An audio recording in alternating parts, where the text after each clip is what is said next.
ओम शांति।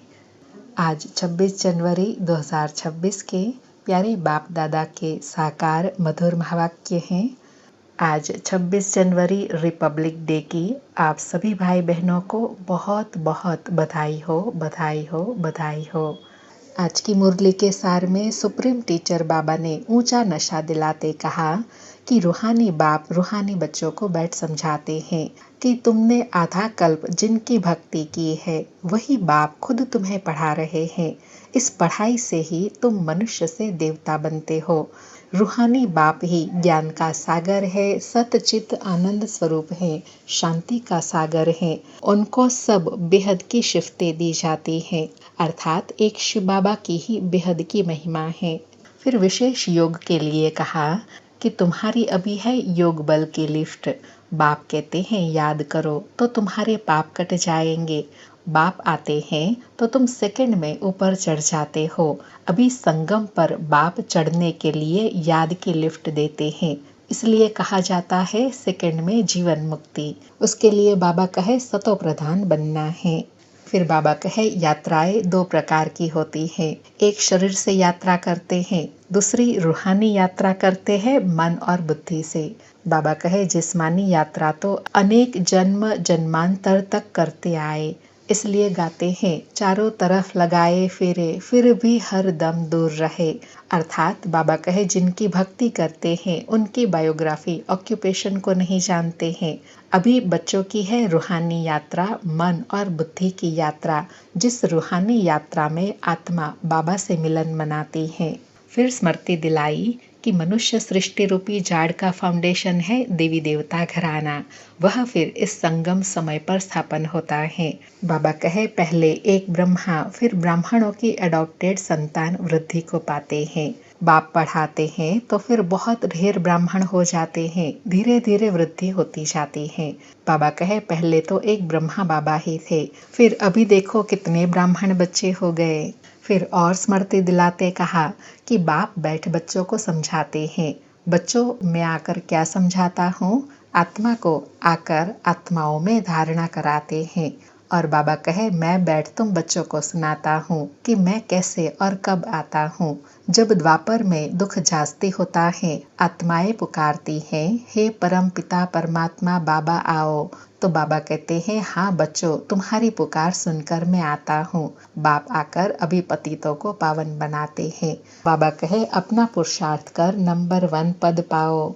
फिर सेवा के लिए स्मृति दिलाते कहा कि एक अष्टपा गीता है जिसमें दिखाते हैं राजा को वैराग आया, बोला हमको कोई परमात्मा से मिलाए, नगर में ढिंढोरा पिटवा दिया। बाबा कहे यह वही समय चल रहा है जो आत्मा और परमात्मा के मिलन का समय है। बाबा कहे तुम जाकर अभी राजाओं को भी ज्ञान देते हो ना बाबा से मिलाने के लिए। जैसे तुम बच्चे बाबा से मिलते हो तो औरों को भी मिलाने की कोशिश करते हो। तुम सबको कहते हो हम तुमको स्वर्ग का मालिक बनाएंगे, मुक्ति जीवन मुक्ति देंगे। फिर उनको बोलो शिव बाबा को याद करो। फिर यज्ञ के शुरुआत की कमाल बताई कि तुम्हारे पास बहुत बच्चे आए, बैठे बैठे एक दो को देखते ध्यान में चले जाते थे। स्वयं भगवान थे ना तो चमत्कार दिखाते थे, सबकी रस्सी खींच लेते थे।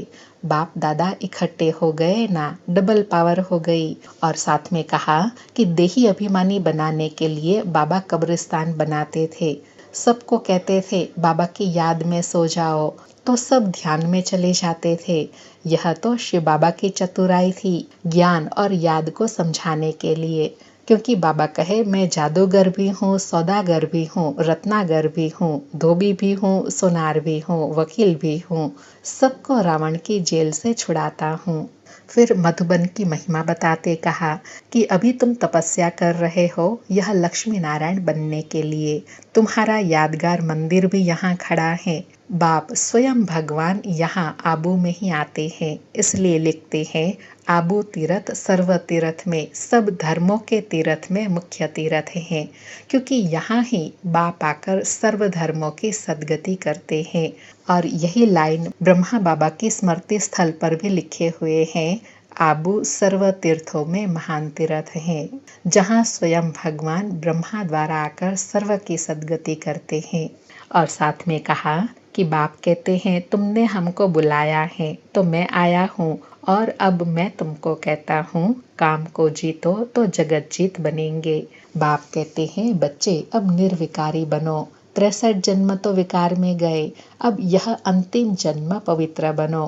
बाबा कहे अब मैं स्वर्ग स्थापन करने आया हूँ तो तुम एक मेरी श्रीमत पर चलो, मैं जो कहता हूँ वह सुनो तो पत्थर बुद्धि से पारस बुद्धि बन जाएंगे। फिर और अंडरलाइन कराते कहा कि अभी जबकि मैं तुमको स्वर्ग की बादशाही देता हूँ तो तुम पवित्र क्यों नहीं बनेंगे। सुनते हैं प्यारे बाप दादा के अनमोल मधुर महावाक्य। आज के दिन बाबा कहे मीठे बच्चे, तुमने आधा कल्प जिसकी भक्ति की है वही बाप खुद तुम्हें पढ़ा रहे हैं। इस पढ़ाई से ही तुम देवी देवता बनते हो। आज मुरली से प्रश्न है, योग बल के लिफ्ट की कमाल क्या है?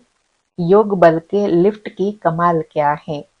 उत्तर में बाबा कहे, तुम बच्चे योग बल की लिफ्ट से सेकंड में ऊपर चढ़ जाते हो, अर्थात सेकंड में जीवन मुक्ति का वर्षा तुम्हें मिल जाता है।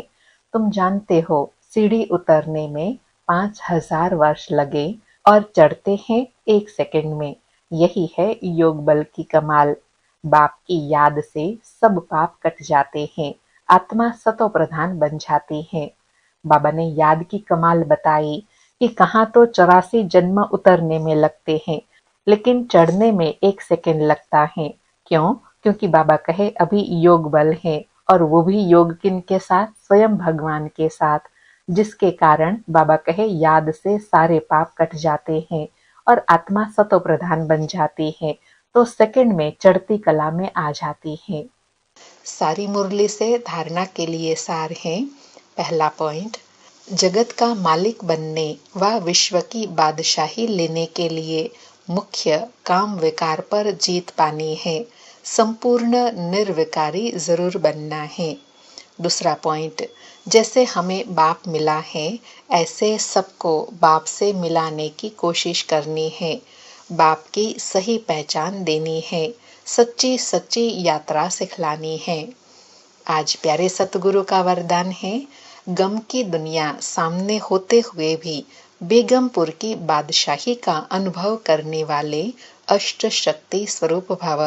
गम की दुनिया सामने होते हुए भी बेगमपुर की बादशाही का अनुभव करने वाले अष्ट शक्ति स्वरूप भव।